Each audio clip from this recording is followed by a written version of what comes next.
जीवाणू खते देणे खूप गरजेचे आहे, कारण आपल्या पिकाला आपण मूलभूत अन्नद्रव्ये आणि सूक्ष्म अन्नद्रव्ये मोठ्या प्रमाणात देत असतो आणि हे जमिनीमध्ये पण भरपूर प्रमाणात पडून आहे, परंतु हे पिकाला हा पूर्णतः लागू होत नाही। त्यासाठी आपण आपल्या टोमॅटो पिकाला बॅक्टोगँग, कार्बन स्टोन आणि विगर राजाचा येथे वापर करत आहे। बॅक्टोगँग मध्ये 24 प्रकारचे जीवाणू उपलब्ध आहेत। यामध्ये मूलभूत अन्नद्रव्यामध्ये NPK, नायट्रोजन, पोटॅश, फॉस्फरस आणि सूक्ष्म अन्नद्रव्यामध्ये zinc, silicon, iron, magnesium, manganese, calcium, boron यांचे 25,000 करोड इतके जीवाणू यामध्ये उपलब्ध आहे। यासोबत आपण बॅक्टेरियाचे खाद्य म्हणून कार्बन स्टोनचा वापर करत आहे।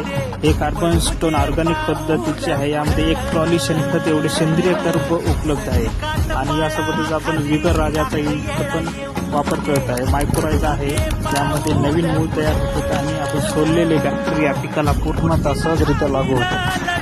मातीसाठी